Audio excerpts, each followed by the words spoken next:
The young girl went home on New Year's Eve and disappeared before reaching her apartment, only 150 meters. The police immediately began an investigation that quickly became the largest in the area. It was only after a month that they learned a shocking truth that no one was prepared for. Friends, don't forget to like and subscribe to the channel. It's very important. Rachel Moran was born on January 17, 1981 in England. She was the youngest of 4 children. She had 2 sisters and a brother. Together they lived in a town called Hull. From an early age, she was fond of music and dance, preferring ballet. In high school, she always excelled and then went to a local college where she studied information technology. She later changed direction, deciding to improve in her favorite business, dancing. In college, Rachel met a guy named Mark, and soon the couple began dating. After a while, they decided to live together and rented an apartment in a quiet sleeping area.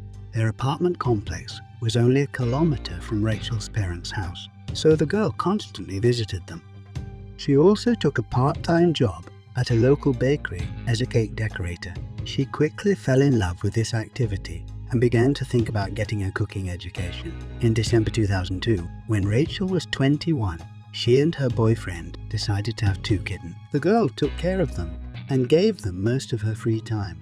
He and Mark tried not to leave the kittens alone for long, so they always tried to plan their affairs so that one of them was at home and watched the animals. In this regard, they have planned in advance how to celebrate the new year.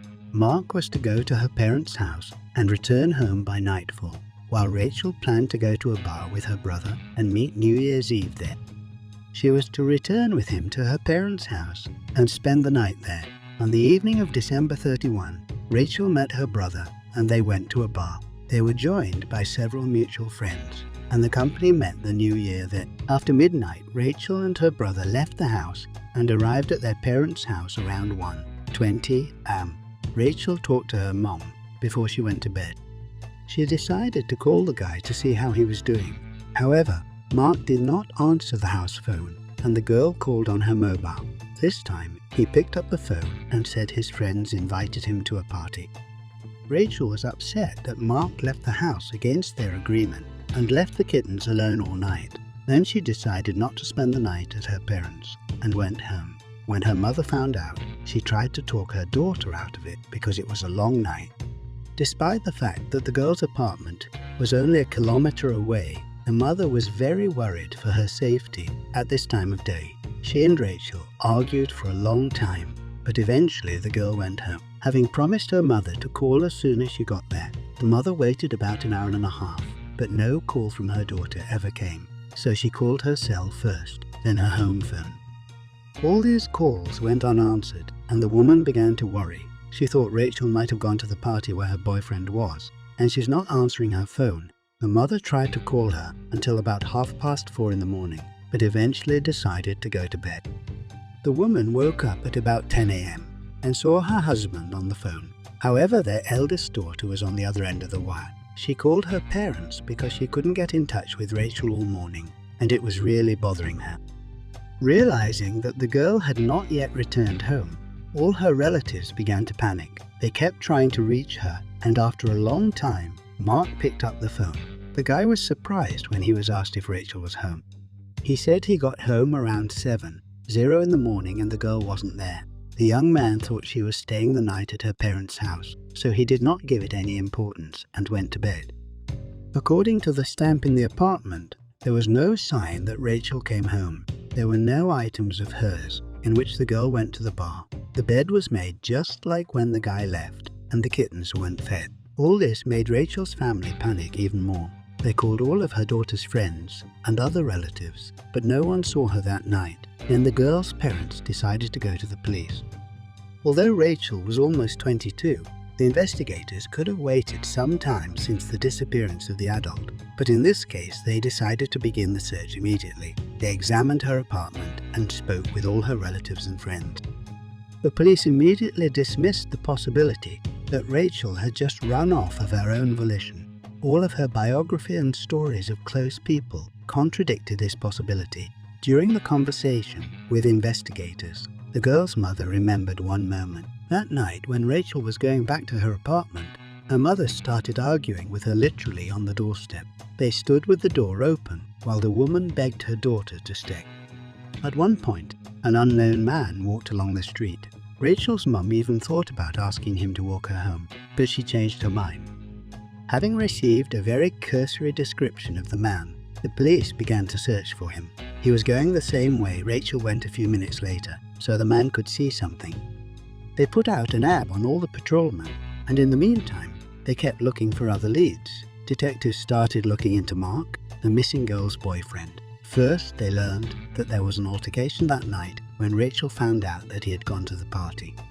Secondly, Mark didn't seem upset when talking to the police, even though his girlfriend disappeared in the middle of the night. All this made the investigators think that he might have something to do with her disappearance. Then they decided to check out his alibi. Mark said he came back from the party after 6:00 a.m. The police talked to all the people who were there, and they confirmed the young man's story. Her family also insisted that he would never hurt her. Investigators have requested information from Rachel's mobile operator and bank. They discovered that the girl had not used her phone or bank cards since her disappearance. In those years, they couldn't track the location of her cell phone, and cell tower data was almost useless at such a short distance. The police then decided to retrieve all the surveillance footage within a 10 km radius of her route. They sent patrols to every store, as well as through the residents of these neighborhoods, hoping that one of them had security cameras. They soon managed to spot Rachel. She hit one of the cameras just a few hundred meters from her apartment complex. This once again confirmed that the girl went home and nowhere else. Detectives focused their search on this area.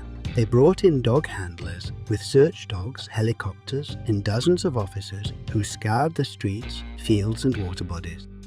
They also began draining streams and artificial canals to search them completely, but all of this failed. As the days passed, the police were more and more convinced that Rachel might no longer be alive. Nevertheless, they continued their active and extensive search. 2 weeks later, they had their first disturbing lead. After draining one of the canals near Rachel's apartment, they found her shoe there, in which the girl left her mother's house. The next day, in the same channel, they found a garbage bag containing a woman's handbag with a cosmetic phone and other items. One of them was a passport belonging to Rachel Moran. All these things made the girl's relatives and investigators think she was more than likely dead. The police continued to search the canals, suggesting that an unknown perpetrator might have dumped Rachel's body there. However, further searches came to nothing. The following days, detectives threw more energy at the case. They decided to resort to a very popular tactic in England. The police found a woman who looked like Rachel. They gave her clothes similar to those on the girl the night she disappeared and asked her to follow the same route. All this was filmed on cameras, and later investigators gave the recordings to local TV channels. The whole point of this experiment was to find witnesses who could have seen Rachel the night she disappeared but didn't give it any thought or even forgot about it. The visual reconstruction of the painting could help them remember the details, and it worked. Following the release of the video, several people contacted the police and shared their observations. The detectives checked them out, but ultimately it did no good for the case. But the detectives did manage to get something meaningful. In addition to witnesses, they were contacted by the owners of the security cameras installed in the area. During the first days of the investigation, the police received most of these recordings, but some of them did miss them. This worked. The school authorities, approximately 150 meters from Rachel's apartment, handed them the records for that night. The police saw a woman walking towards the same residential complex. The quality of the tape was very poor, but time investigators assumed it was Rachel. After only a few seconds, she was followed by a man, and the detectives thought it was the unknown perpetrator who had attacked the girl. Unfortunately, the quality of the recording made it impossible to discern absolutely none. The police then suggested that if this was the man behind Rachel's abduction, he couldn't have dragged her body too far because he was without a car. They admitted that the perp lived in the area and decided to try to search every house within a 2 km radius of that location. Of course, They needed the permission of the tenants, as well as a very long time. The investigators therefore engaged more than 100 officers who knocked on all the houses and apartments, asking permission to inspect the premises. They proceeded on 28 January. The police officers were divided into groups of 3, each consisting of one specialist who knew how to inspect the premises correctly. A few hours later, one of these groups came to Nashguard Street. The police began to knock on every door. After the officers reached the last apartment, something alarming was waiting for them. They immediately called the chief detective and asked to come there immediately. When the policeman knocked on the last apartment, a man opened it and let them in. Officers searched the premises but did not notice anything suspicious. However, before leaving, one of them saw a small garbage storage room. They met quite often in such apartments, and the police decided to take a last look there, but the door to the storage room was locked. The officers asked the man to give them the key, but he said he did not remember where he was. They kept insisting that he look for the key to make sure there was nothing in his apartment. The man walked around the apartment and after a while found the key. The police opened the door and found a lot of garbage bags, empty packages, boxes and so on inside. They started cleaning up this junk because the storage room was full. At some point, one of the policemen froze. He took out another bag and saw a human leg. After a few seconds, he took out the rest of the garbage and realized that Rachel Moran's body was in front of him. It was wrapped in a blanket and barely fit in this closet. She was very short, and the officers were very surprised how the criminal managed to put a human body there. The police immediately arrested the landlord and his friend, who was visiting him at the time of their visit. The occupant was 23-year-old Michael Little, who reacted calmly to his arrest, but his friend was shocked by what was happening. He did not see what was in the pantry and did not understand why they were being detained. After arresting them, the officers called the chief detective and waited for his arrival. First, a car came to the scene and the police took a friend of the landlord to the station. Little stayed in the apartment with another officer waiting for the next crew. The policeman decided not to waste time and tried to talk the man.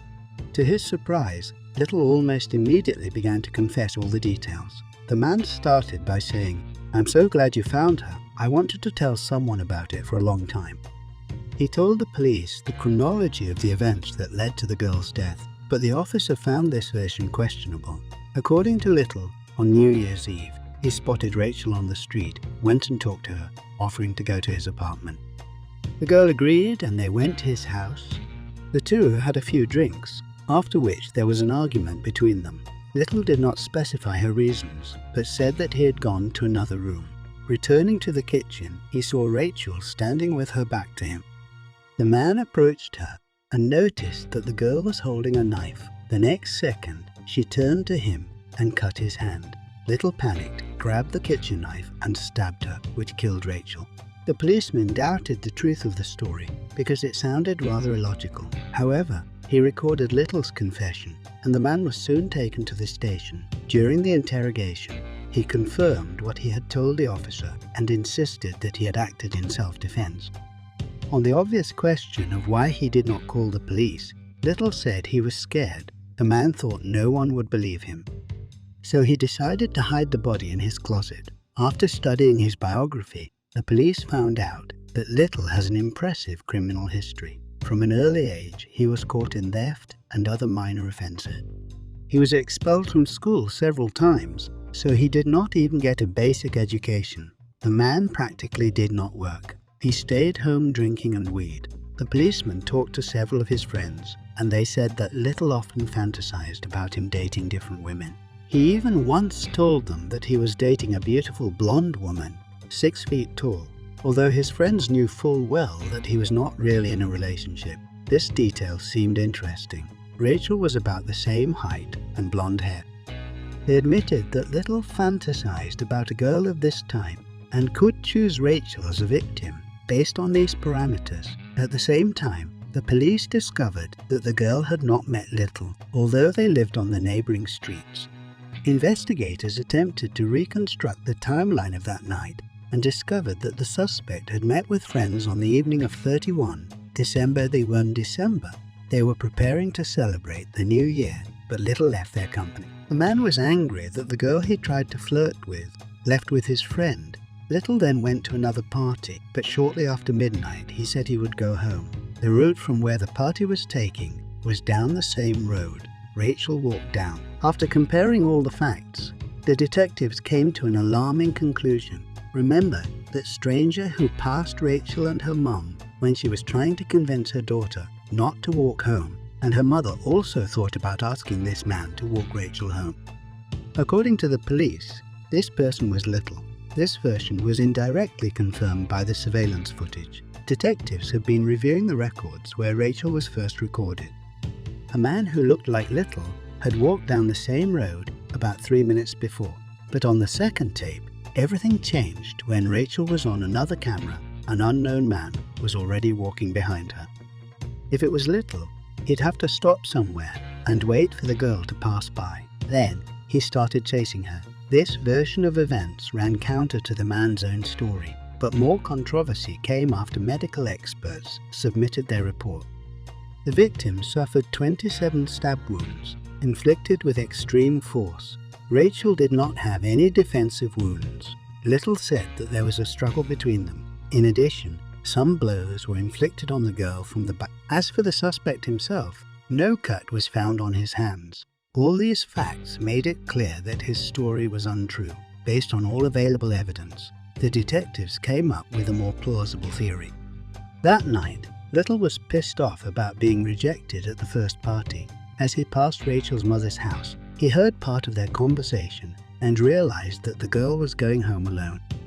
Rachel also conformed to the type that the man fantasized about, and he decided either to attack her or try to talk to her. Going forward, he stepped off the main road and waited for Rachel to pass.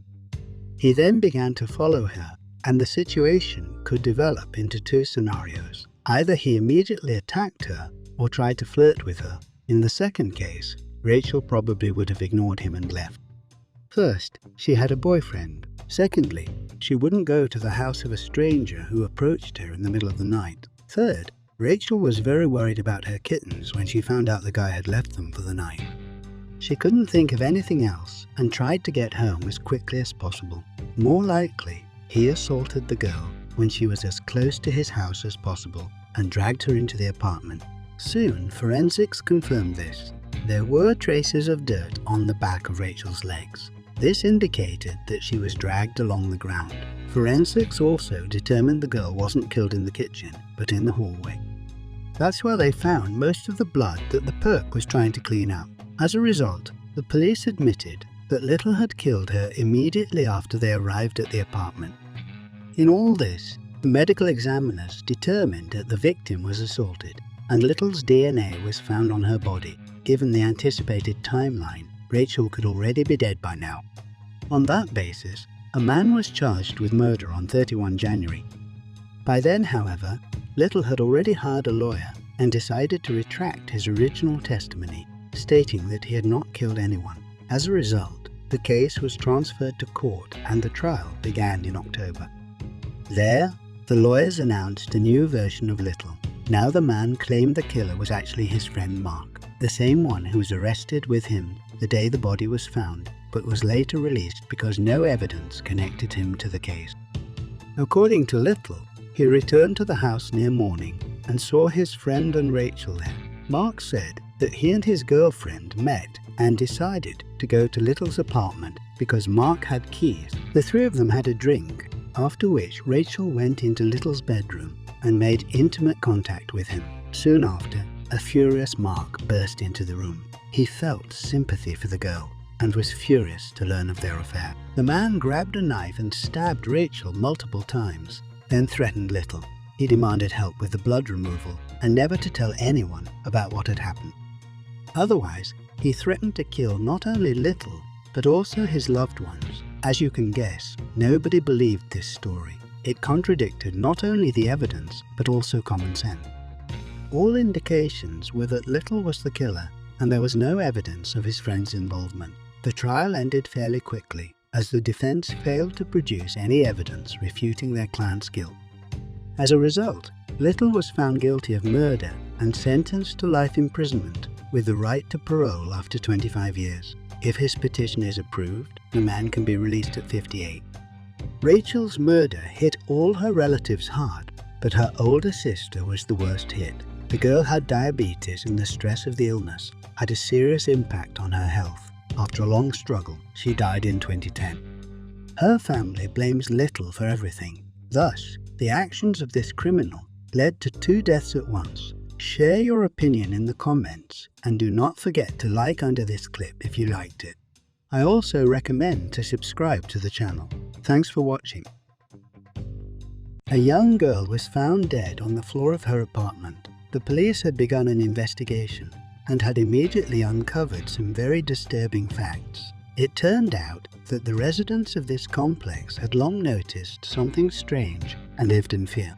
During the investigation, the investigators learned more and more terrible details until they finally came to the unexpected truth. But it was only the beginning. Friends, after watching, recommend to subscribe to my channel. It is important for me. Stephanie Bennett was born on April 30, 1979 in Rocky Mount, Virginia. When she was little, her parents divorced and Stephanie had to live with her mom. However, their father lived near their house and the girl continued to see him almost every day. Her father later married and she had a half-sister, Diana. After high school, she enrolled at Roanoke College, 350 km from her home. In her senior year, she met a guy named Walter, and soon they started dating. After college, the couple moved to different cities, but they continued to be together. Stephanie moved to Raleigh, North Carolina, with her stepsister Diana and their mutual friend Emily. The 3 of them rented an apartment in a Bridgeport complex located in a quiet area on the outskirts of the city. She got a job at IBM, and her boyfriend, meanwhile, moved to Greenville, South Carolina, to get a degree in engineering. Stephanie had lived in the role for about a year, and by that time, she and her sister and friend were planning to move to different cities. The girl, who had just turned 23, was about to move to Greenville with her boyfriend. The couple had already begun to look for housing. In May, Stephanie traveled to Greenville, where she and Walter looked at several apartments and selected a suitable rental. When she returned to Raleigh, her friend and sister were no longer at home. Emily moved to another town, and Diana went away for a few days to attend the funeral. On the evening of May 20, Stephanie came home from work and called Walter. The guy was gonna fax her the lease to get the girl to sign it. They agreed that Walter would send it tomorrow afternoon when the girl could use the computer. He tried to call her the next day, but Stephanie did not answer her work or home phone. Then he called her sister, and Diana contacted her colleagues. It turned out that Stephanie did not appear in the office that day. It was very strange. The girl is always responsible for her work. If she were ill, she would definitely inform her superiors. Plus, Stephanie was supposed to be home, but the girl wasn't answering her phone. So Diana asked her friend to go to their apartment and check it out. There was no answer to the knock on the door either, and Diana had the complex manager open the door with a spare key. As soon as the man entered the apartment, he saw a terrible sight. Stephanie was lying on the floor of Emily's room without signs of life, and the manager immediately called the police. The girl had no clothes on, and there were bruises on her neck. Detectives found Stephanie's ID, and the photo confirmed that she was the victim. On the lid of Emily's laundry basket, which was under the window in Emily's bedroom, investigators noticed the leaves and concluded that the killer could have entered the apartment through a window. They also discovered that the home phone was in a storage room in Emily's room. The cable was cut. Apparently, the perp hid there and took the phone with him, so the girl couldn't use it. After talking to Diana, the police found a few things missing from the apartment. Perp took $8 from the victim's wallet and 2 tape recorders, as well as a laundry basket from Stephanie's room. Apparently, he put the stolen goods in there. Forensics found traces of semen on the victim's body and pulled a DNA sample, but it wasn't in the FBI database. They also found that the cause of death was strangulation. It is noteworthy that the perpetrator took with him the object used to strangle the girl, as the police were unable to find him in the apartment. Meanwhile, investigators canvassed the compound, hoping that someone might have seen the killer During these conversations, the police discovered that something strange had been happening in the residential complex for several months. People regularly spotted a man who was peeping through the windows of their apartments. They complained to the manager, but the management of the complex never found him. It is noteworthy that at least once this man was seen at Stephanie's window. In addition, a girl was assaulted by an unidentified man near a lake near the compound several months ago after she went for a run. After this incident, Stephanie was afraid to stay in the apartment alone and wanted to move to Greenville as soon as possible. Detectives scoured the area around the compound and discovered something strange. In the bushes, they found several dozen specimens of women's lingerie, which later turned out to be Stephanie. The police thought the killer had taken them out of the apartment, but then dumped them in the bushes for some reason. However, this version was soon disproved, and it turned out that a teenager who lived in an apartment next door would regularly sneak into Stephanie's room and steal her underwear, then throw it into the bushes. He himself admitted this when investigators interviewed all the residents, but the young man denied involvement in the murder. His DNA was taken, and it did not match the sample from the killer's cement. This is why he was no longer suspected of the crime. The police believed that the most obvious candidate for the role of killer was the same man who repeatedly peeped at the residents of the complex through the windows. After talking to everyone who has ever noticed this man, detectives have made an approximate portrait. It was published in the newspapers, but it did not bear fruit. As part of the standard procedure, investigators checked the victim's boyfriend. He volunteered his DNA, which didn't match the killer's. Also, Walter was a few hundred miles away from her house at the time of the murder, and he couldn't have been there. The police then went around to all the male residents of the compound to ask for their DNA on a voluntary basis. This, too, yielded no results. The experts did not get a single match from the 283 samples obtained. At that point, they didn't have any solid leads. Detectives have set up surveillance on the housing complex, hopefully spotted the same man who was spying on the resident. To their surprise, very soon they did. On 3 June, the police spotted a man who had come to several windows on the ground floor and looked into the apartments. After stopping at one of the windows, the man began to satisfy himself, and the police immediately arrested him. The pervert was Christopher Lee Campen, who had been convicted of spying on several occasions and had also been convicted of stalking a woman 3 years earlier. The detectives thought they had finally caught the killer, but were disappointed. Christopher's DNA did not match the sample found on the victim's body. He was charged with peeping, but was no longer considered a suspect for the murder. Since then, the police have continued to work on the case, but have not had a single solid lead. A year later, the lead detective heard of the existence of a lab in Florida that could identify a person's ethnicity based on their DNA. However, he had doubts about this technology, but the investigator did not want to miss this opportunity. So, as a test, he sent the DNA of 4 of his colleagues from different ethnic backgrounds. Forensics did 100%, and the detective gave them Stephanie's killer's DNA. The lab found that the person with the DNA was white, but that information didn't help the policeman.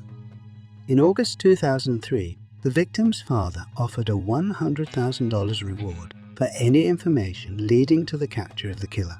Her mother wrote a letter that was published in local newspapers, begging people to share with the police any information that might lead to a suspect. All of this has led to some new leads, but they've come to nothing.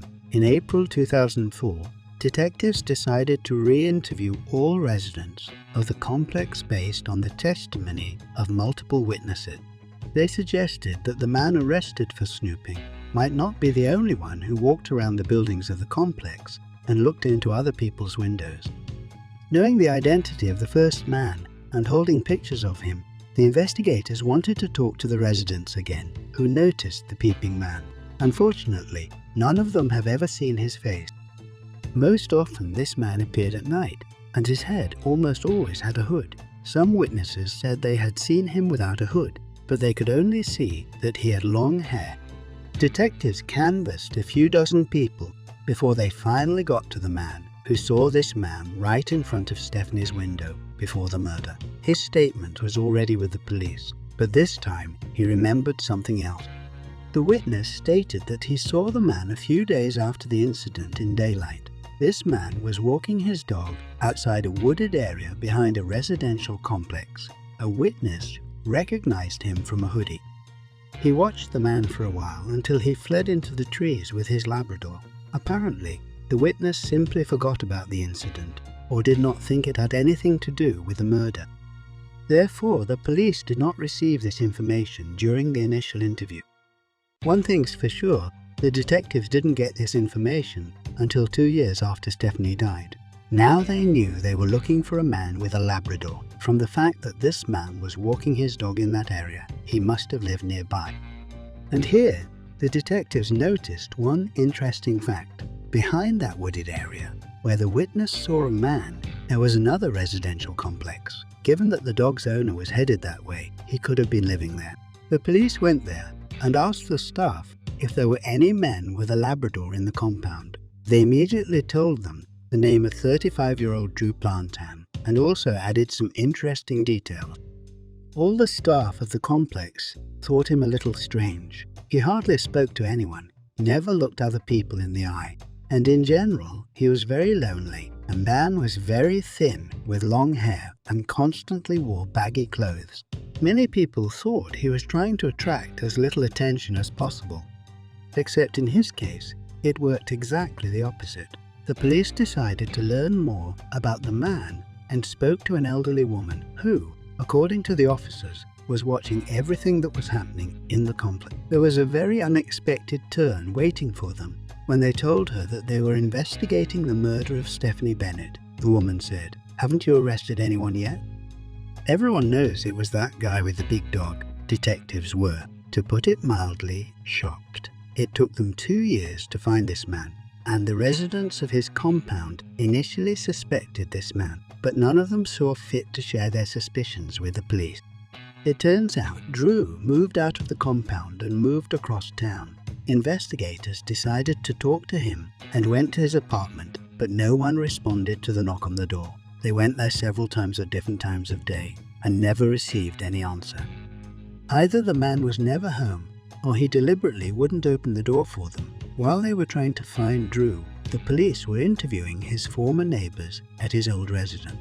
They were able to find several witnesses who shared disturbing facts.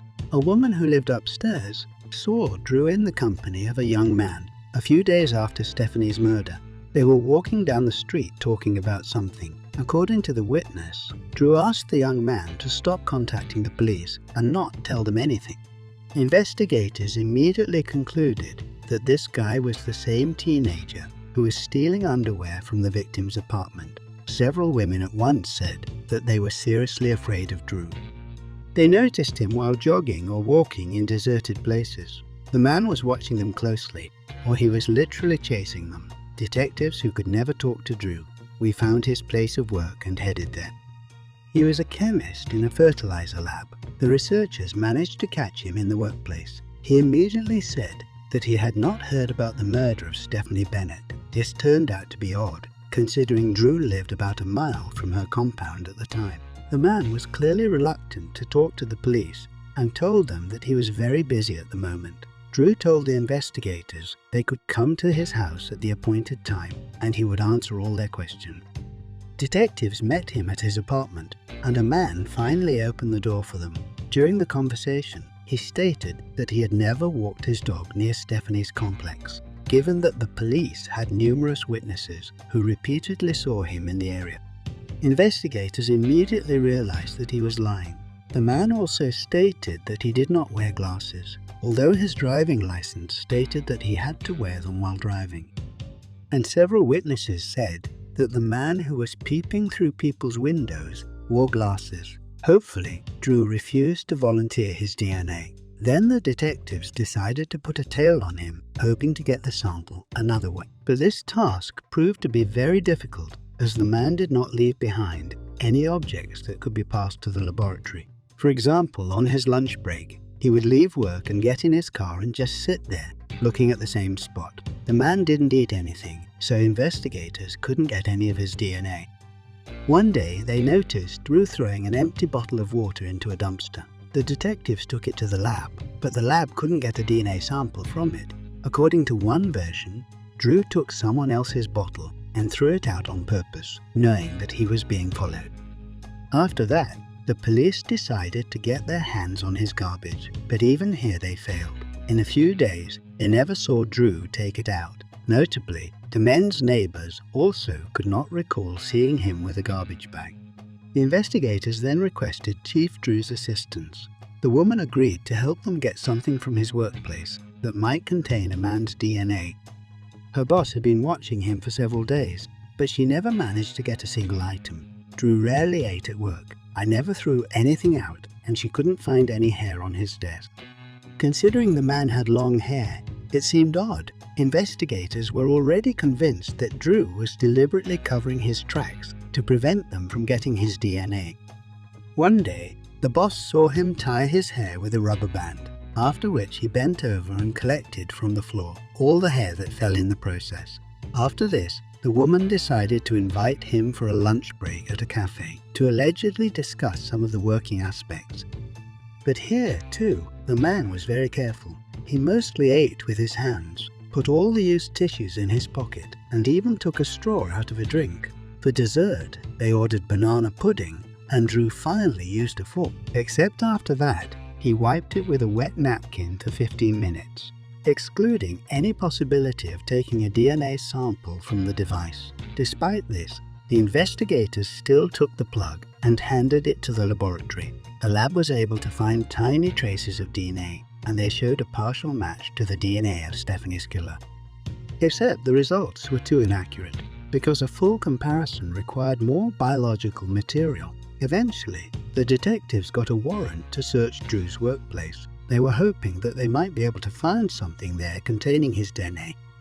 But the investigators feared that the man would run if he knew about this search, so they decided to spend his evening time. Among the suspect's belongings were found gloves he was supposed to be using to handle chemicals. The detectives knew his DNA might be inside, so they took it and put another couple on it. They still feared that Drew might simply escape from their radar if he found out the police had his DNA. Forensics did find biological material inside the gloves, and DNA analysis showed a complete match. At last, the detectives were convinced that Drew was behind Stephanie Bennett's murder, and they had indisputable evidence on their hands. On 18 October 2005, the police quietly surrounded the lab where the man worked and waited for him to leave. The investigators feared that he might take a colleague hostage or attack them while attempting to arrest him inside the premises. These fears were not in vain. When the man came out of the building, his seam was twisted and he was carrying a loaded gun. Apparently, he knew perfectly well that the police were one step away from catching him and did not plan to surrender so easily. During the interrogation, which lasted more than 6 hours, Drew did not say a word. He refused to eat or drink or move. Eventually, the detective had to put him in a wheelchair to move around the precinct. After getting a warrant to search his apartment, investigators found a laundry basket stolen from Stephanie's house.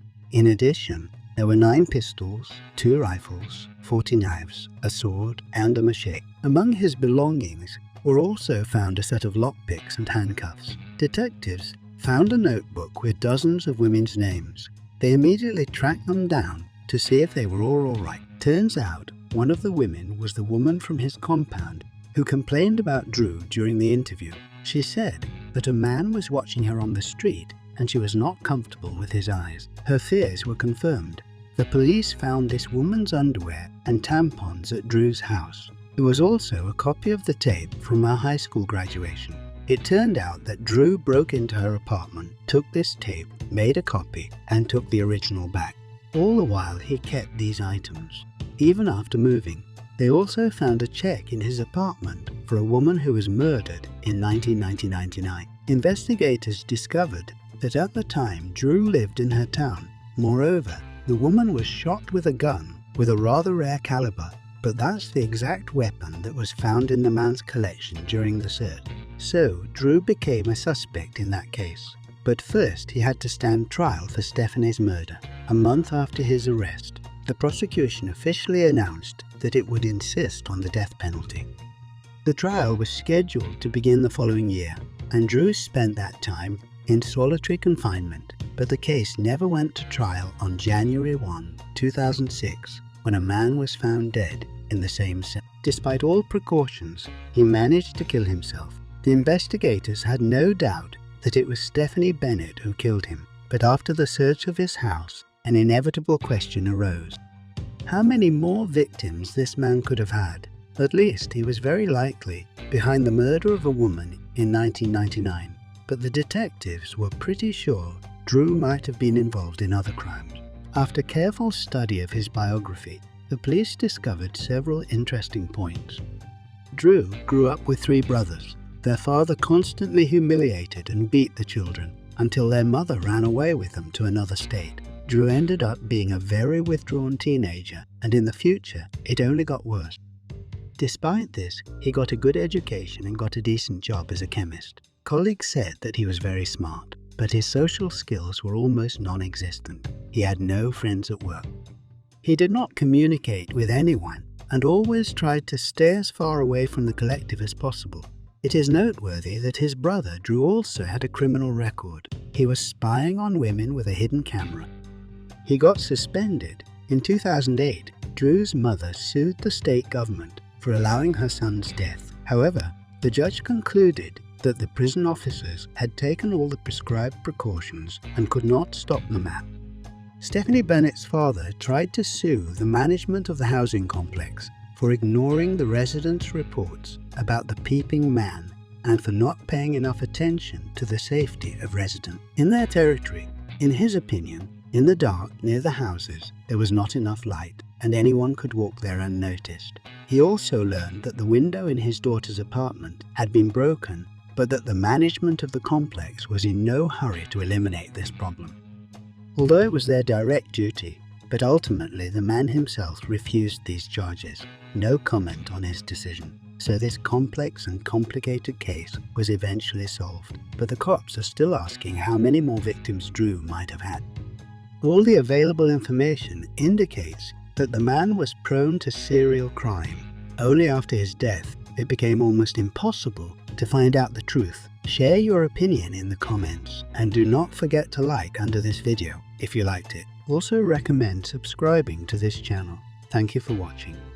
The woman was found dead in her home, and the police quickly solved the case. But what happened next is more like a twisted detective film than a real-life story. There are so many unexpected twists and turns in this case that it is rightly considered one of the most intriguing in history.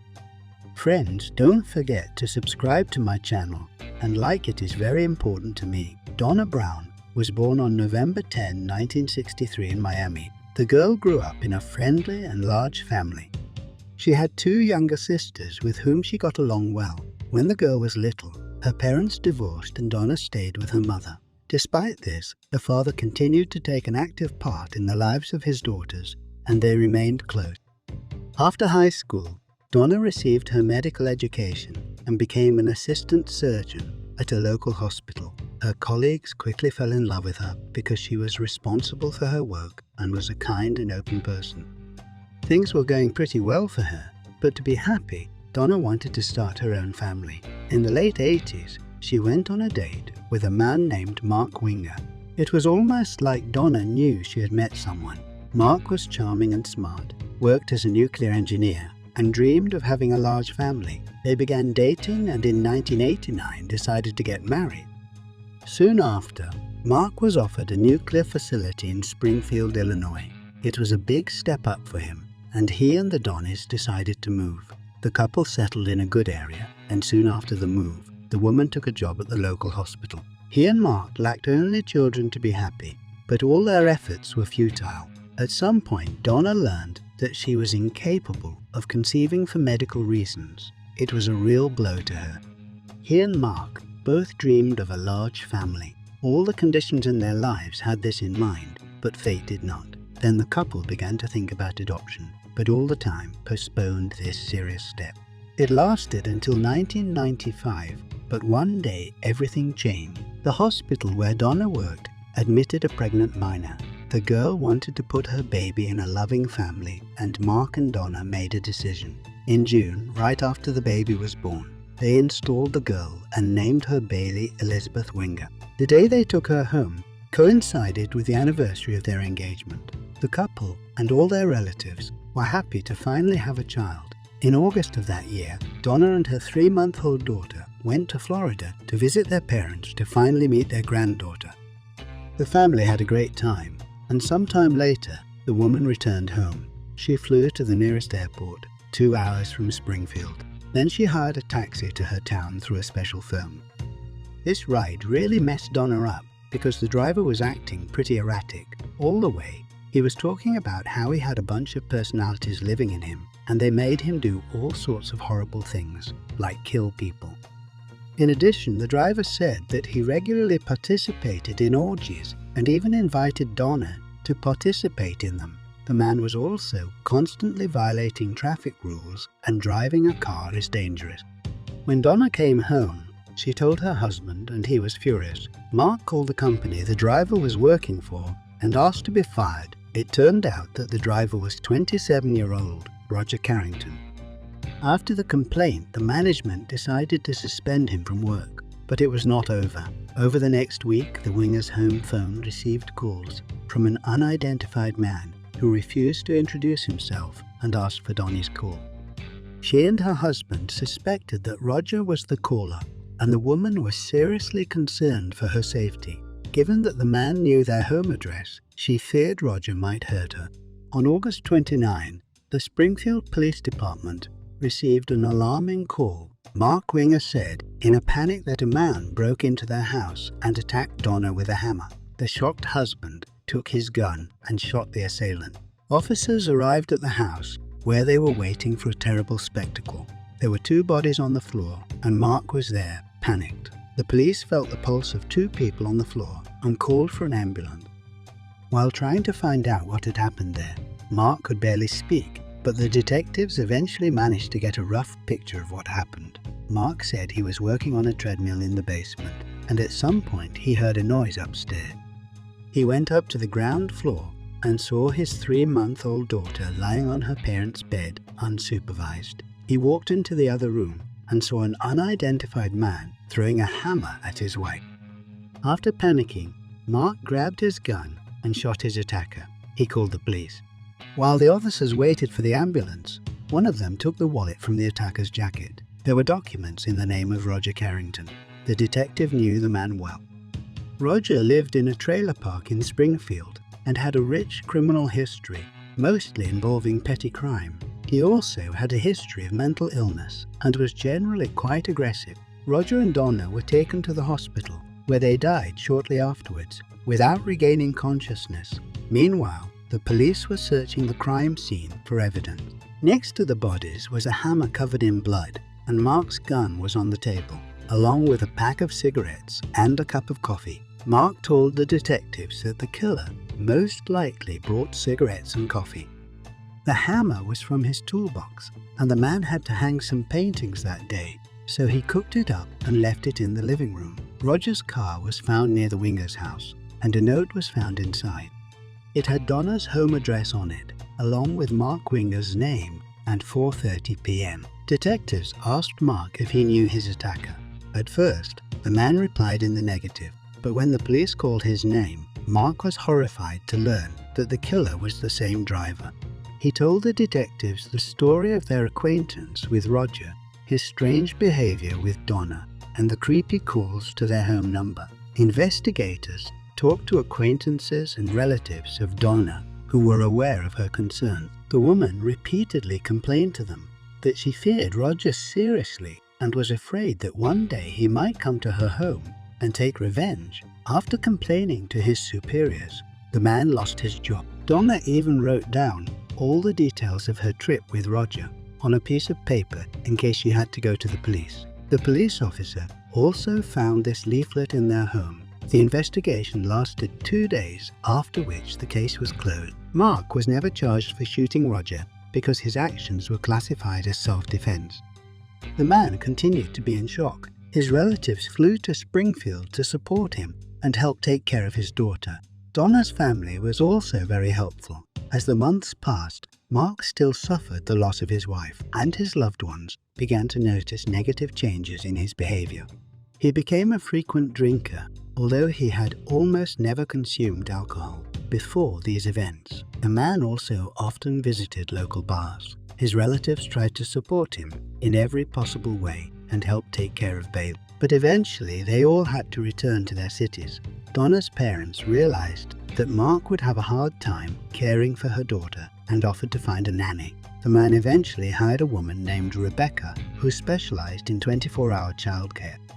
So she spent most of her time in their house. Rebecca took care of the girl and got along well with her. Mark slowly recovered, stopped drinking, and returned to work. This went on for several months, during which time he and Rebecca began an affair. The woman practically never left his house, spending time with Bailey, communicating constantly, and ultimately resulting in mutual sympathy. Rebecca also sincerely loved the girl, and a strong bond was formed between them. In 1996, a woman became pregnant, and Mark once again had a chance to have a large and strong family. Rebecca wanted the same, and in October the couple married. Mark and Donna's relatives were surprised that the man had a new relationship just months after his wife's death, but in the end they supported him, as the new family benefited not only him but also Bella. All of Rebecca's relatives were very sympathetic to her, seeing her sincere love for the girl and her care. Mark decided to sell his house because he was constantly reminding him of Donna's death, and after what happened, he didn't want to raise kids there. He and Rebecca decided to buy a house with a large plot of land outside the city. They made repairs there and began to build their new life. Soon they had a girl, and in the next few years, the couple had another daughter and a son. So Mark and Rebecca raised 4 children, and the man's dream of a big family finally came true. Over time, Mark became increasingly estranged from Donna's relatives, who tried to be present in her granddaughter's life. The problem was, Bailey didn't remember Donna at all and thought Rebecca was her mother. Mark didn't want the girl to know their family's tragic past from a young age, and eventually he forbade Donna's parents to call her their granddaughter.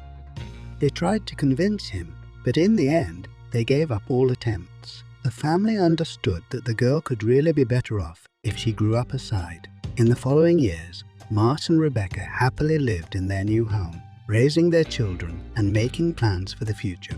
The tragedy of the past was gradually forgotten, but its echoes haunted the family to this day. In 1999, Mark decided to sue the company that had hired Roger Harrington as driver. In the opinion of the man, the management made no effort to test this man for sanity, and that led to the murder of his wife. The company didn't want to admit it, so Mark hired a lawyer. In order to determine their guilt, the court had to examine all the materials of the case, and they were transferred with the evidence to lawyers. While they were preparing for the trial, something unexpected happened. In February of that year, a woman named Diane Schultz came to the police and told the detectives a shocking story. Diane was Donna's best friend and worked with her in the hospital. When she had a child, the woman actively helped her look after the girl, but Diane's story changed everything. She admitted to the police that she and Mark had had an intimate relationship that they had been hiding from their spouses for months. It all started 3 months before Donna's death, almost at the same time that the couple installed their daughter.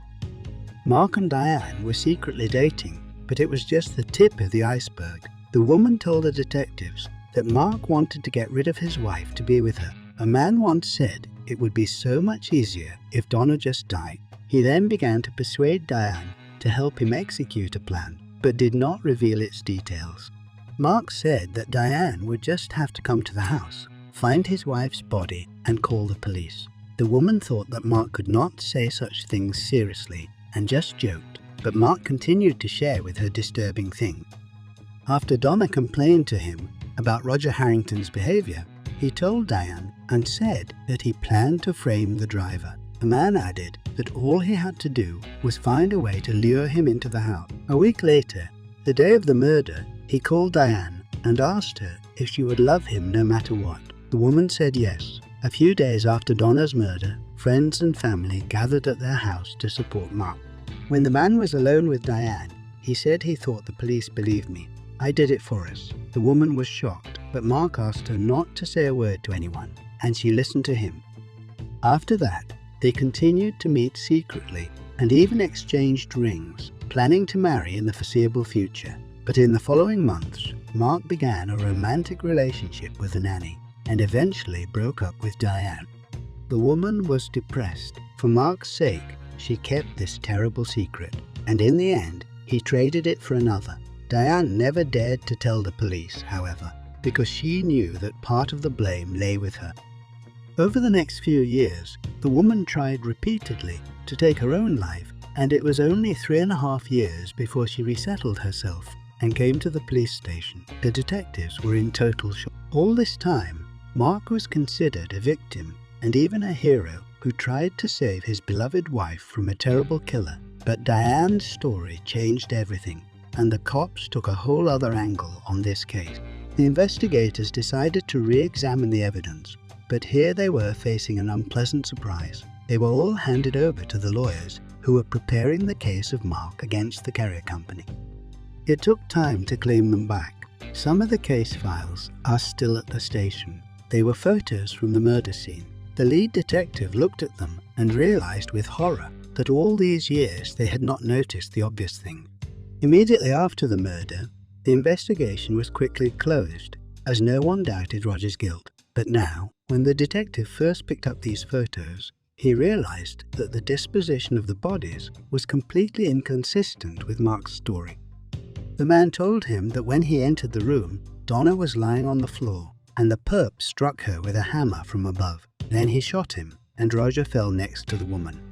In fact, his body was lying in the opposite direction, and the man simply could not physically fall in that direction.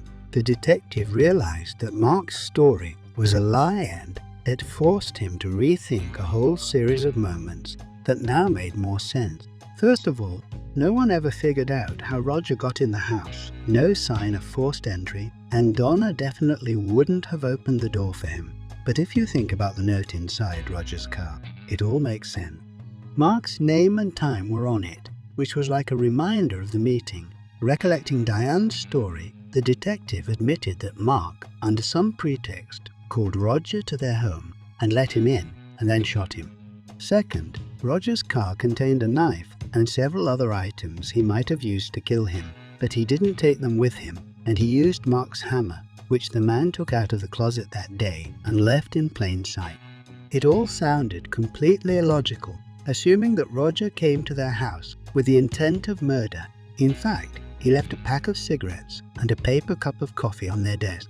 A very strange act on the part of the man who came there to kill. The detective overheard the recording of a 911 call made by Mark. Here he was again, shocked. Mark told the cameraman that he had shot his attacker once. After that, a man's indistinct muttering was heard in the background.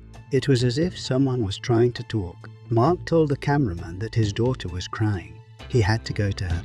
Then he hung up, but on the recording, there is no hint of a baby crying.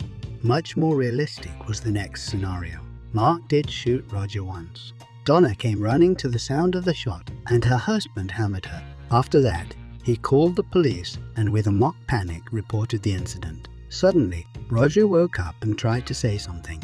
That son got on the phone. Mark lied about his daughter crying, hung up on the phone, and shot Roger again. In support of this version, there was another fact that was completely ignored by the investigators. Mark and Donna's neighbors said they heard 2 gunshots during the interview. However, about 5 minutes passed between them. This did not go with Mark's story at all, but completely fell under the more realistic version in which he was the killer. But that's not all. In the first investigation, which lasted only 2 days, the experts did not even examine the evidence. But now that Mark's decided to sue the shipping company, they've hired lawyers to win the case. The lawyers requested an independent examination of the clothes of all 3 participants in the event. The results spoke for itself.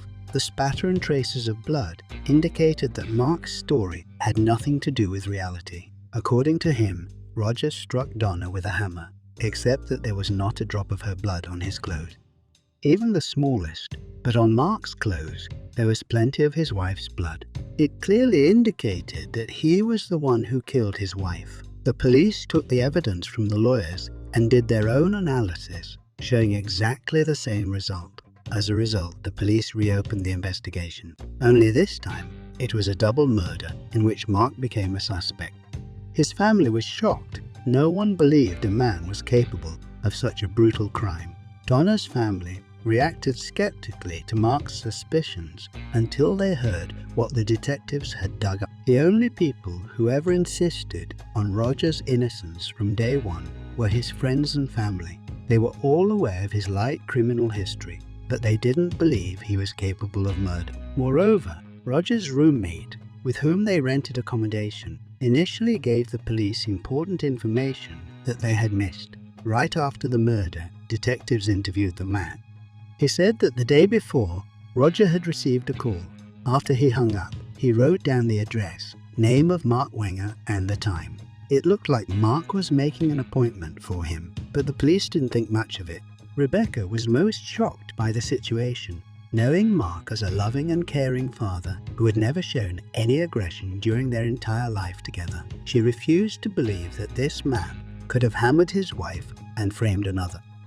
After several weeks of investigation, the police decided to arrest Mark. He was detained at work, and the case was sent to court. A bail of $1 million was set for the man. He could not find such a sum, so he was in custody pending trial. The trial did not begin until 3 years later, in May 2002. Everyone close to him, even Donna's family, hoped that this would be one big misunderstanding and that the court would prove Mark's innocent. None of them were prepared to the contrary. His lawyers insisted on Mark's version. They noted that the crime scene photos could have been taken after the paramedics moved Roger's body, given that doctors' actions were not documented, and it was impossible to prove or disprove this possibility. Lawyers also focused on Roger's criminal history, his mental problems, and inappropriate behavior with Donna during the trip. The main witness in this case was Diane Schultz. By law, she could have been punished for hiding Mark's secret all these years. But the judge decided to grant her full immunity in exchange for her testimony. The man's lawyers tried to discredit Diane, pointing out that the woman repeatedly tried to take her life, which may indicate psychological problems. Legal also assumed that she made it all up out of jealousy to get back at Mark. The prosecution insisted that Diane's evidence and testimony implicated him. As for motive, the answer was in the lover's story. Mark lost interest in Donna long before they adopted Bailey. He had a secret relationship with her best friend, but he couldn't divorce Donna. In that case, he would have to share an expensive house and other property with her, and that was unacceptable to Mark. After Roger drove Donna from the airport, Mark saw the perfect opportunity and decided to act. As creepy as that sounds, the man is really lucky. He got a man with a criminal record and a mental illness who talked about voices in his head calling for people to be killed. After complaining to the management, Roger lost his job, and that was the perfect motive. When the prosecution and the defense put their cards on the table, all they had to do was wait for the jury to decide. Despite the very convincing evidence against Mark, his guilt was still questioned by both his family and Donna's relatives. None of them could picture a loving father and a respected member of society as a murderer. However, the jury unanimously found him guilty of double homicide. In the end, Mark was given life without parole, and Roger was posthumously acquitted. Rebecca couldn't believe her husband actually killed Donna. It took her a long time to consider all the evidence against him impartially, until finally the woman came to terms with the idea that he really was the killer. The lead detective has repeatedly apologized to Donna and Roger's families for how carelessly the initial investigation was conducted. He admitted his guilt for mistaking the most logical version of what had happened for the only right one, overlooking all contradictions. If you think this is the end of the story, I have another unexpected turn for you. Even after the verdict, many had doubts whether Mark had actually done all this, but in 2006, these doubts were dispelled. They found 19 pages of handwritten text in Mark's prison cell. in which he had a plan to kill Diane and another person. Mark wanted to hire a hitman straight from prison through other prisoners or people on the outside. The desire to kill Diane was understandable. He wanted to get back at the woman for revealing all his secrets to the police. The second person on the list was a man named Jeffrey, his friend from early childhood. Detectives quickly figured out the reason for this decision. Mark asked him for $1 million to post bail, but a friend refused to provide the amount. These handwritten pages showed that Mark not only wanted to kill the man, but also to get a substantial ransom for him before that. Why he needed the money for life is unclear. He may have planned on escaping sooner or later, but in the end, the man again presented himself in court and received an additional 35 years in prison for planning a double murder. After that, no one doubted that it was Mark who killed Donna. Rebecca raised 4 kids alone, and now they all know what a monster their father is. They've changed their names and have no plans to contact Mark. In 2019, Rebecca decided that Bailey should resume contact with Donna's relatives, who had not seen her since she was 3 years old. Bailey was 24 at the time, and she went to Florida and had a great time with them. They still talk, and the girl learns more about Donna from them. As for Mark, he is still in prison and denies his guilt. Perhaps he would never have been held responsible for what he had done, but for 2 factors that had occurred almost simultaneously. One, this is his ex-lover's statement. She could no longer keep this secret, especially watching the killer create a new family and raise children. The second factor is Mark's greed. Almost 4 years after the murder, he decided to sue Robert's employer for a sizable sum. Although he earned a very good salary, apparently, he didn't expect outside experts to examine the evidence much more thoroughly than local detectives. It is noteworthy that Diane decided to go to the police, including after she learned of this lawsuit. It was one of the last drops, and the woman revealed Mark's terrible secret. Share your opinion in the comments, and do not forget to like under the video if you liked it. I also recommend subscribing to the channel, where I publish the most interesting criminal news from around the world. Thank you for watching. A young mother was found dead in her bedroom. Since the first days of investigation, detectives have faced almost a complete lack of evidence, but soon this case took a rather unexpected turn. As a result, they learned shocking details that changed the course of the case and revealed the truth. Friends, don't forget to subscribe to my channel and like. It's very important to me. Young was born on February 17, 1977, in the small American city of Seville, New York. From an early age, she was characterized by perseverance and determination. She set herself ambitious goals and made every effort to achieve them. In high school, Michelle studied well and was captain of the cheerleading team. She also chose a career path quite early for herself. She was planning on becoming a tax lawyer. To obtain an appropriate education, Michelle enrolled at the University of North Carolina in Raleigh. She joined the local cheerleading team there, but later decided to leave and focus on her studies. 4 years later, she received her master's degree, and soon after, she joined a local accounting company. Although Michelle was just beginning her career, her position meant a good start. She rented an apartment in a good neighborhood and spent most of her time moving up the ladder. In February 2001, while celebrating her 24th birthday with friends, she met a man named Jason. He was a few years older and graduated from the same university as her. The couple quickly found common ground, and soon they began dating. Jason worked as a sales agent for a major power tool company.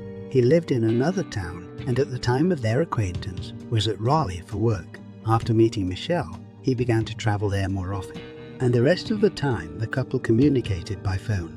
Later, he finally moved to this city, and after a while they began to live together. 2 years later, she became pregnant, and in August 2003 the couple decided to marry. On March 29, they had a daughter named Cassidy, and the family moved into a large house in a prestigious neighborhood on the outskirts of the city. Around the same time, Michelle's sister Meredith moved to Raleigh, and the woman regularly helped the family take care of the child. 2 years later, Michelle became pregnant again, and she and her husband decided to go to Jason's parents to celebrate the news. They lived in a town called Bradward, 400 kilometers from their home. Unfortunately, instead of celebrating, the trip was a tragedy for them.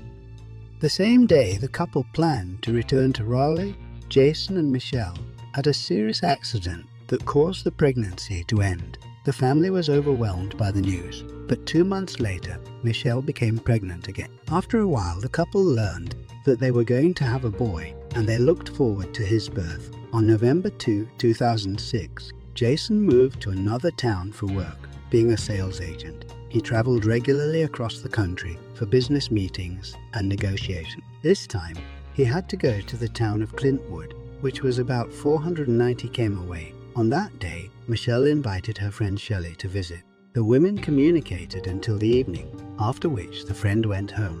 The next morning, Jason called Meredith's sister-in-law. The man said that before he left for another city, he found designer handbags in the online store with a good discount and wanted to order one for Michelle as a gift for their 3rd anniversary.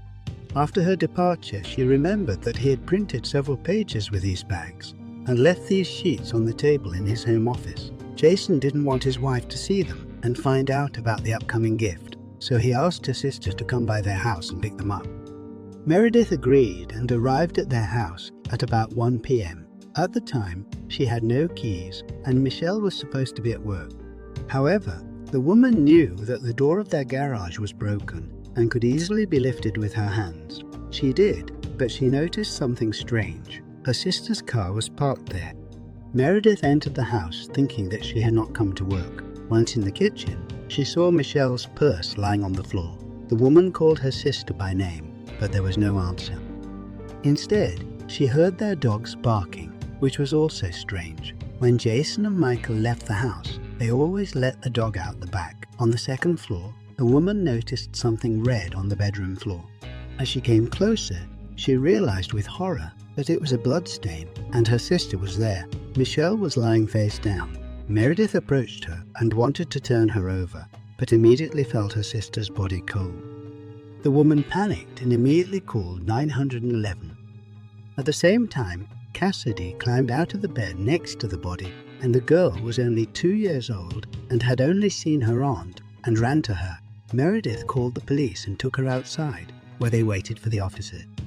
When the woman spoke to the cameraman, he asked if the baby was okay. Meredith examined her and found no visible injuries. The only thing she noticed were small traces of blood all over the room. The woman immediately realized that they were the girl's footprints. The child was immediately handed over to doctors for examination, and the police proceeded to examine the crime scene. They immediately noticed something strange. There were bloody footprints all over the room, but Cassidy's legs were completely clean. In addition, the girl also did not have a single drop of blood. Traces were led to the bathroom. Only in one direction were traces of blood found on the inside of the door, apparently left by the child's hand.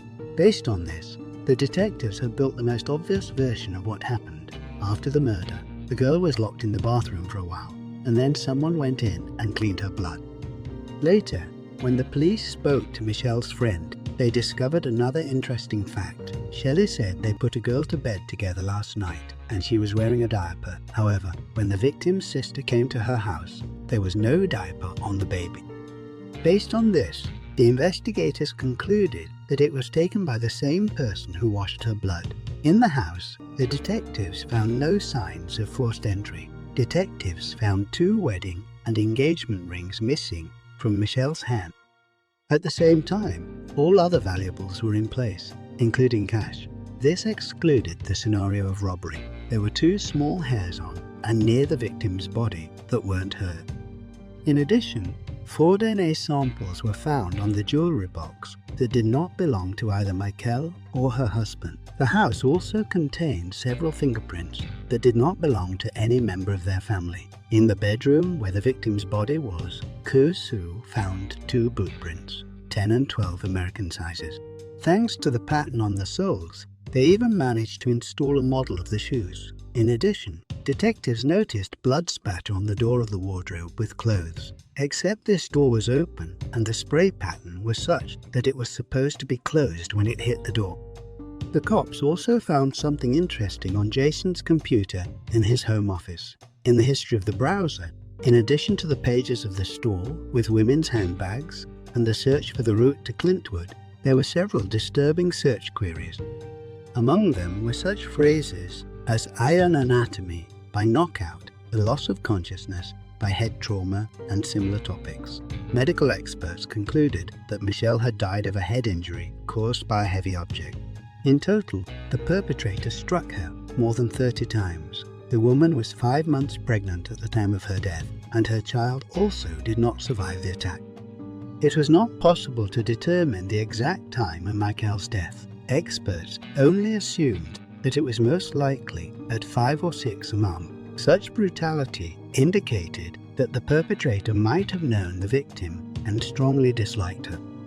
As usual, the first thing the detectives started looking at was Michelle's husband. They talked to her friends and relatives, who told her many interesting things. Their marriage was very problematic. Jason and Michelle often quarreled over domestic problems. Moreover, the man was initially not happy that his wife became pregnant with her first child. He asked her to terminate the pregnancy, but the woman refused. When Michelle became pregnant after the accident in which she and her husband were in, Jason was again not very happy with this fact. Everything was going so that the couple could divorce in the foreseeable future. Meredith also told the police that Jason's request to retrieve the handbag printouts had initially seemed very strange to her. In addition to the obvious problems in their marriage, more than 3 weeks have passed since the anniversary.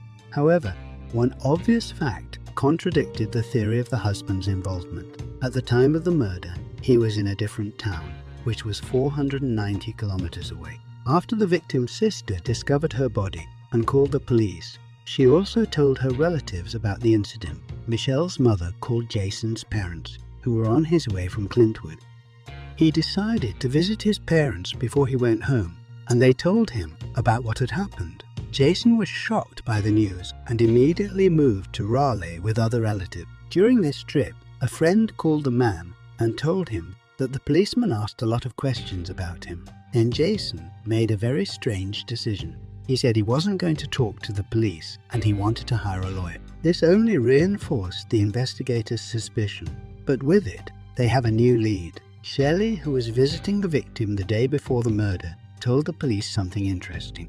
Michelle told her that lately she felt like someone was watching her all the time. Shelley herself thought that someone was watching them through the window that night, and the woman even asked her friend to walk her to the car because she was a little afraid to leave the house alone.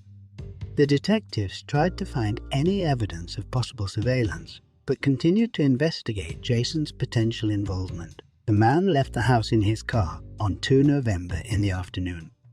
Given that Clintwood was about 6 hours away, Jason had previously decided to stay overnight at the Hampton Hotel, which is roughly in the middle of the route.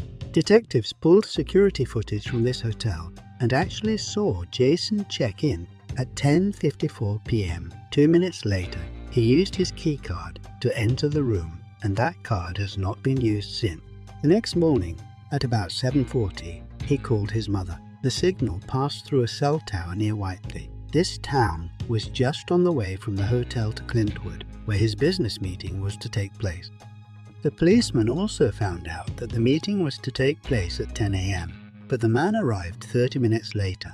When Jason arrived home with his relatives, the police seized his white Ford Explorer.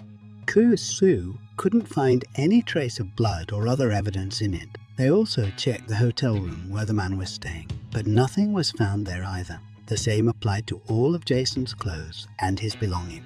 It is noteworthy that he had in his car boots of 12 sizes and the same brand, which were found in the house, except it was a model with a completely different pattern on the sole. Through a court order, the man's DNA was taken, and it didn't match the 2 hairs found on the victim's body. He was also fingerprinted, although it didn't make much sense. Of course, they were everywhere in his house. The experts were only able to establish that none of the prints found contained any traces of blood, so the police couldn't find any clues that could link Jason to the murder. He himself did not talk to the police and used the services of a lawyer. Another fact indirectly supported his innocence. When they searched Jason's car, the police found a check from the hotel and a newspaper. Hampton employee said he slipped them under his room door somewhere between 3 and 5 in the morning. This meant that the man was definitely at the hotel that morning. In the end, it turned out to be quite a difficult situation. The only way Jason could have killed his wife was if he left the hotel in the middle of the night without anyone noticing, drove 270 kilometers to his house, committed the crime, cleaned his daughter of blood, then drove 200 miles backwards and entered his hotel room unnoticed, so the electronic map doesn't record it. The detectives tried to find out if it was possible in principle. They interviewed the hotel employees, and there they were waiting for an interesting clue. Early in the morning of 3 November, one of their staff noticed that the fire door on the first floor had been opened. From closing it, a small red stone was kept. The employee was surprised as this door always closed from 11 p.m. to 6 a.m. He pulled a rock from under her and closed the door. After that, the man decided to check the security cameras and saw that one of them did not work. The one in the stairwell next to the door. The employee approached her and realized that someone had disconnected the wire from the camera. He asked a colleague to put the wire back in place, and at about 5:50 in the morning, the camera went back on. According to the surveillance tapes, the camera was turned off at 11:19 p.m. Then something interesting happened at 6:35 a.m. Less than an hour after the camera was re-hooked up, it was suddenly pointed at the ceiling. Given that there was no automatic mechanism to change positions, only one option remained. Someone manually turned her so she wouldn't look down the hall. Hotel management said the camera had never been turned off before, and the only time anyone turned it towards the ceiling was years ago. Then one of the guests wanted to sneak out of the hotel. For the detectives, it was a strong argument that Jason could still have left the hotel and driven to his home and then come back. The idea of a door and camera was obvious, and the fire doors in the hotel were designed so that they could only be opened from the inside. Jason could have used this door to avoid entering the hotel through the main entrance, as it would have been seen by staff and other cameras. Investigators canvassed all of Michelle's neighbors, and they were looking for some interesting leads. On the night of the murder, around 4:00 in the morning, a woman was distributing fresh newspapers around their neighborhood. Outside Michelle's house, she noticed a light SUV, but could not remember his model. Neighbor was on her way to work around 5:20 this morning and also spotted a white SUV outside Jason and Michelle's house. As she drove past, she saw a man driving but could not see him. But more importantly, there was a woman in the passenger seat next to him. The neighbor thought she was trying to hide her face from her. A third witness drove past their house around 6:15 and saw a white SUV there too, but there was no one inside. The detectives believed that this car belonged to Jason. It was an absolute surprise to them that there was a woman in the car with him. Attempts to identify her were unsuccessful. However, in the process, investigators discovered that a man had been cheating on his wife with her girlfriend since college. The woman lived in Florida, and Jason regularly visited her as a business traveler. The detectives also discovered that, the day before Michelle's murder, the lovers had called about 50 times, but the content of their conversations was unknown. Despite all this, the police still had no evidence to link Jason to the murder. He himself still refused to talk to the police without his lawyer. But even in the presence of a lawyer, the man did not answer their questions. The detectives continued to work intensively on the case, and the investigation eventually dragged on for months. They were almost certain that it was Jason who had committed the murder. However, without hard evidence, they were in no hurry to arrest him. This occurred only on 14 December 2009, 3 years after the assassination. The investigators realized that they would not be able to find any new evidence, so they gathered all available material and charged him with murder. The trial began 2 years later, in June 2011. The prosecution insisted that Jason had planned to kill his wife beforehand because he did not want to lose some of his property in the divorce. According to their version, he initially decided to stay in this hotel as this would allow him to return home to commit murder and drive back. Jason's ex-girlfriends also appeared at the trial. One of them said that he proposed to her and gave her a ring, but later, during an argument, he grabbed a woman's arm and ripped it off her finger. Given that the killer removed the rings from Michelle's hand, this testimony seemed relevant to the prosecution. Another woman turned out to be Jason's second mistress and Michelle's girlfriend.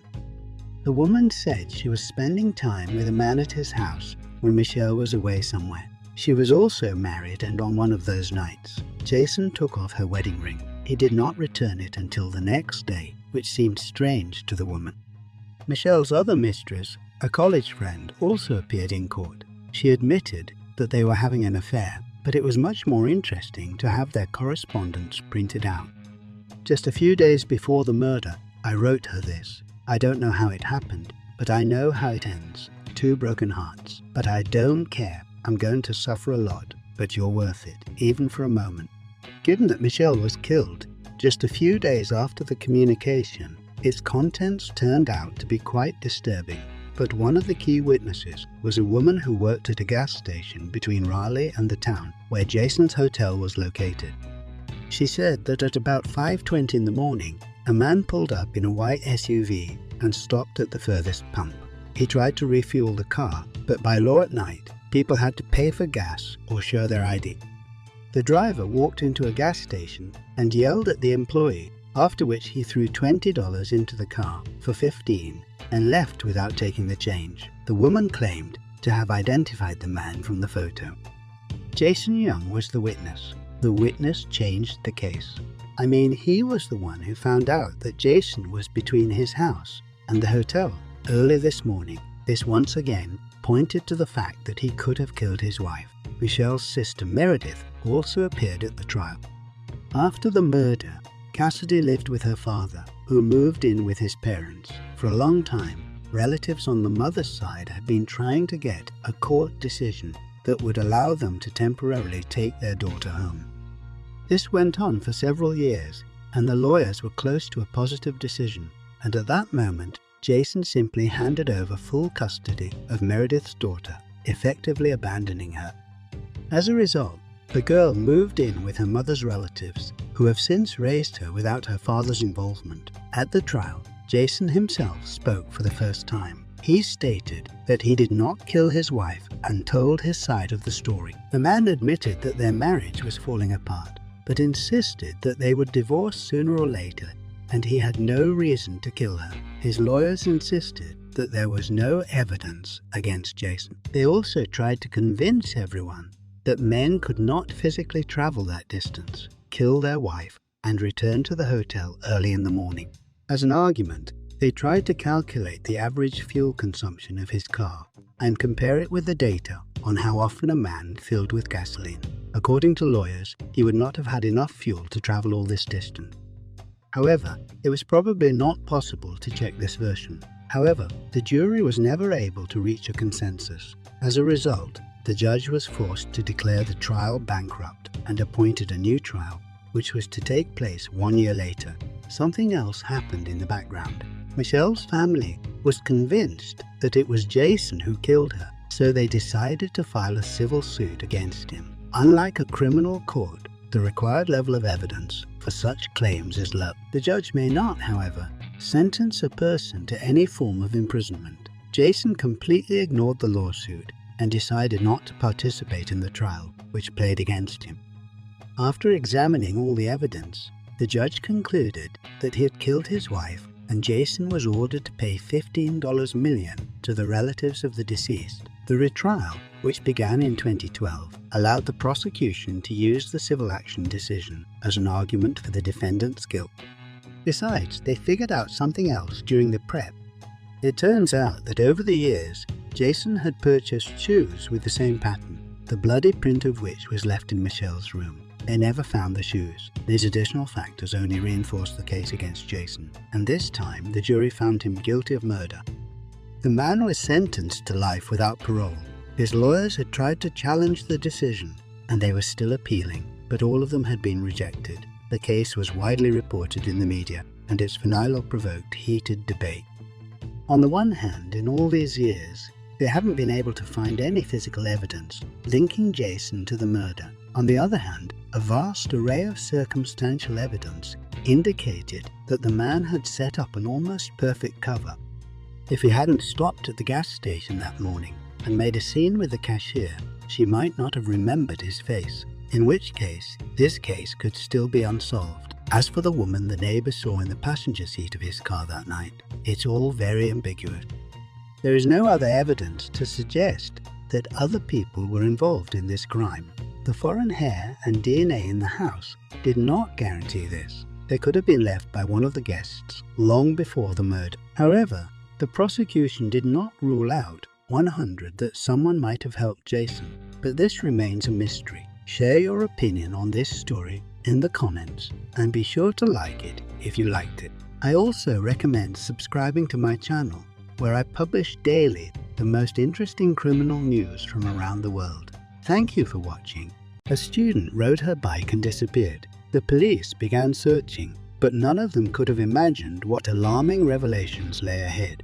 In just a few days, there were so many shocking details in this case that even experienced FBI agents were horrified, and none of them expected such an outcome. Friends, don't forget to like and subscribe to the channel. This is very important for me. Sierra Joanne was born on February 11, 1996 in the small American city of Delta, Ohio. She grew up in a very large and friendly family with 2 sisters and 2 brothers. Sierra loved sports and was on the school volleyball team. She also loved to travel. The girl dreamed of visiting Italy and made a lot of efforts to realize this desire until she finally managed to go there. During her studies, she began dating a boy named Josh. After graduating from school, they enrolled in different universities. Sierra planned to take a job with her uncle, who owned a metal processing plant, and the girl decided to get a degree in human resources management. She enrolled at the University of Toledo, located 50 kilometers from her home. Despite the distance, he and Josh planned to meet again and make plans for the future. The couple even began to take their time choosing wedding rings for their future wedding. After 2 years of university, she went to her hometown for the summer holiday. At the time, she still had some learning to do, but she decided to do it from home to spend more time with her family and her boyfriend. Sierra also had an internship with her uncle. At that time, she was already 20 years old, and the girl was well prepared to work there after graduation. On July 19, 2016, Sierra decided to drive to her boyfriend's house. A few days before, she bought a new bike and she couldn't wait to try it out. The girl left the house at about 5:00 p.m. He headed for Josh's house. Later that evening, her mother came home and found her daughter not there. She thought it was a bit strange. She thought Sierra should have come back by now. However, it was summer and the street was only beginning to get dark. Besides, the girl was already 20 years old and her mother did not worry about it. She allowed her daughter to stay at the boy's house. However, things changed when she got a call from Josh at 10:30 p.m. He asked if Sierra was home because the guy couldn't reach her. According to the young man, they separated around 7:00 p.m. and she has not been in contact since. Given that more than 3 hours had passed since then, the girl's mother began to worry seriously. Together with Josh, they started calling the girl's friends and relatives, hoping she'd stop by one of them. But no one had seen her that night, so Mom called all the nearby hospitals, but no one like her had been admitted. The woman decided to go to the police, and at midnight she filed a missing persons report. Despite the fact that Sierra was 20 years old, the police immediately began to look for her. Given that Josh had seen her last, they went to him. The guy said that the girl came to his house after 5 o'clock in the evening. About an hour and a half later, they decided to ride together. Sierra rode her bike and Josh rode his motorcycle. The couple rode the country roads along the numerous cornfields. Next to the bike was a woman's sock, which also had blood on it.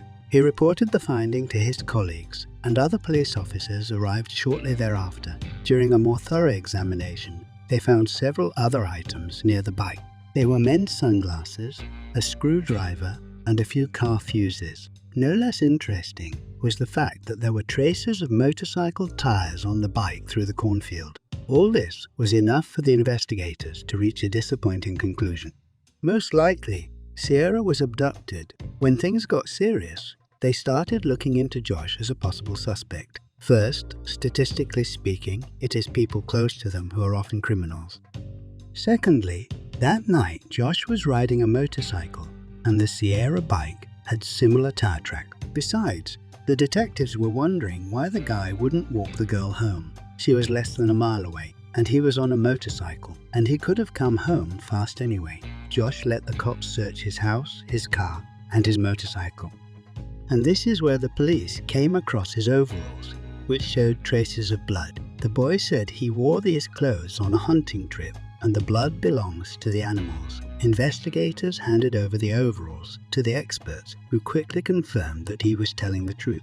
Otherwise, nothing indicated Josh's involvement. The experts also examined the items found in the field and extracted one DNA sample belonging to an unknown person. Josh immediately volunteered his sample, and it didn't match. As a result, he was no longer regarded as a suspect, and the police began searching for other leads. The next day, a farmer called them. The man told them that on the evening of the disappearance of the Sierra, he was driving along the same road with his son. At some point, they noticed a motorcycle helmet on the side of the road, and the father told the son to bring it to the car. The farmer later examined it more closely and saw traces of blood on it, after which he contacted the police. The detectives admitted that the helmet could have belonged to the kidnapper, but his identity remained a mystery. At that point, the FBI was already involved, and the agents decided to take a close look at that Sierra photo that Josh had taken just before she disappeared.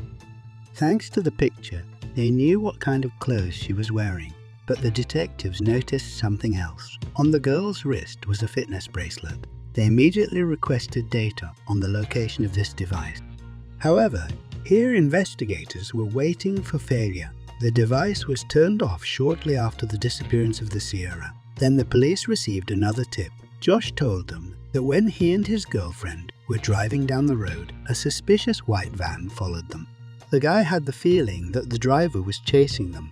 The car was driving at slow speed and slowed down when the pair slowed. At some point, Josh even tried to get to him, but the driver drove away. The guy thought it was weird, and he even remembered part of his license plate. The police quickly found the vehicle and its owner.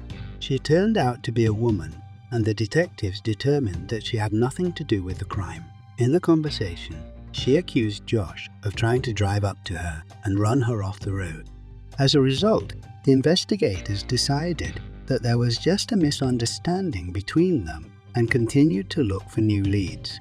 A few days have passed since Sierra's disappearance, but the police have not been able to find any further evidence. Then they decided to go through all the residents who had previously been tried for violent crimes and lived in nearby settlements. As they went through the lists of these people, they immediately noticed one person, 57-year-old James Worley. Josh even took a picture of Sierra on her bike, and the girl posted it on social media. After riding for a while, they decided to go home. Sierra and Josh separated about 1 kilometer from her house.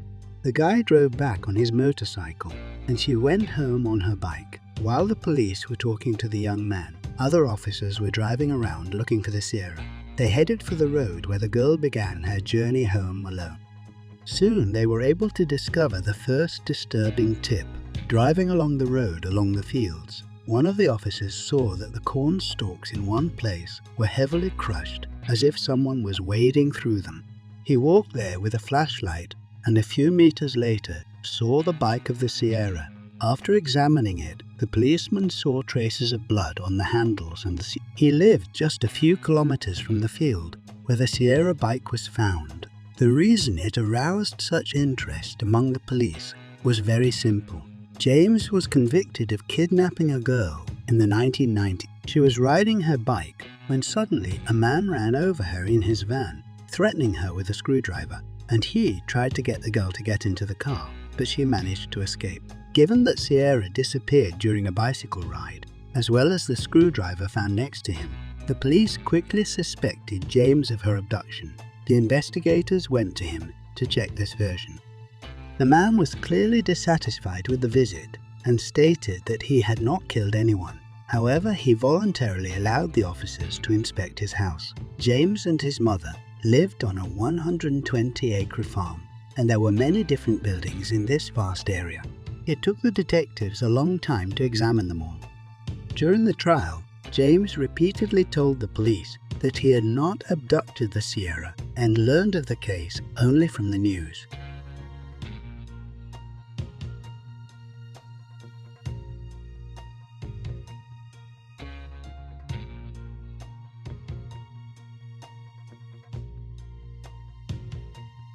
Such behavior began to seem strange to them. The man literally repeated the same thing over and over again. But then they waited for something more interesting. Suddenly, James stated that on the night of Sierra's disappearance, he was driving down that road and his motorcycle stalled near the same spot where the police later found the girl's bike. According to James, he saw her bike and decided to get closer, so he headed into the field, pushing his motorcycle beside him. The man added that while he was walking there, he had fallen off car fuses, sunglasses, a screwdriver, and a helmet. Suddenly, his motorcycle started up again, and James drove on, forgetting to pick up all these items. As you may have guessed, the detectives were very suspicious of this story. In addition, a witness had approached them only a few hours earlier and said that on the night of the disappearance of the Sierra, he had seen a strange van on that road. The witness drew attention to him because the car was driving at very high speeds, breaking every rule possible. He got his number and passed it on to the police. When the detectives ran the plates, they found out the van belonged to James, and during the search, they spotted him near the house. The man also allowed them to inspect the van, and the police found something interesting. Inside were a ski mask, duct tape, plastic ties, handcuffs, and maces. By themselves, these objects did not indicate his guilt. However, given James's conviction for the kidnapping, this set aroused suspicion among investigators, but the most horrific finds were waiting for them in one of the sheds. Detectives found a separate room there, behind a hidden door with an air mattress inside, and chains were placed next to it that looked like they were meant to hold a person in that room. Near the mattress stood a refrigerator, inside which the police found traces of blood. There was also a strong smell of bleach, from what they concluded that this blood was carefully cleaned. But the main evidence was the contents of a small box. There were brass and several pieces of women's underwear, one of which had blood on it. All this was enough to at least temporarily arrest James while forensics analyzed the evidence. The man was taken for questioning and asked to explain what the secret room was with the blood and chains. In response to this question, James gave them another questionable story, saying that he had built this room because he wanted to set up his own adult shooting studio. So it was just his improvised set. Of course, the detectives didn't believe what he said. The room looked like it was originally made to hold people against their will. However, they were still unable to link him to the disappearance of the Sierra as well as to her whereabouts. But everything changed the third day after she disappeared. During a lengthy search, the police found a freshly dug grave in one of the fields that contained Sierra's body. She was handcuffed and had a large plastic toy in her mouth. She was also wearing an adult diaper. Medical experts have established that the victim died of strangulation. However, they have not been able to establish even an approximate time of death. In addition, they found no signs of violence. Around the same time, OSU actively examined all the evidence collected in James' shed. They found female DNA on one of the duct tapes lying next to the mattress, and it matched Sierra's DNA. The policeman also got a geolocation on James' smartphone. Turns out the night the girl disappeared, he spent almost 2 hours near that place. They got another disturbing piece of evidence from the psychologist that James was arraigned for his previous abduction. According to him, during one of the sessions, James stated that he learns from his mistakes with each new abduction, and next time, he's gonna bury the bodies. Apparently, the psychologist decided not to report such alarming statements to the police and did so only after he was accused of murder. With this kind of evidence, the detectives have formed the most likely timeline. Apparently, That evening, James spotted the Sierra on the road, hit her with his helmet, and dragged her into the field with her bike. Based on his geolocation, the man was there until the sun went down. During this time, he called his brother and said that his motorcycle had broken down. Apparently, this was his way of creating an alibi. As soon as it got dark outside, James drove home, hopped a motorcycle to a van, went back to the field, picked up the Sierra, and took her to his shed. At the time, she was either unconscious or shackled. James was the only one who knew what was going on. Apparently, he abused the victim for a while, then killed her and buried her in a field. The experts only assumed that the victim could have been there all 3 days. The man himself continued to deny all these charges, and the case was brought to court. The trial began in March 2018.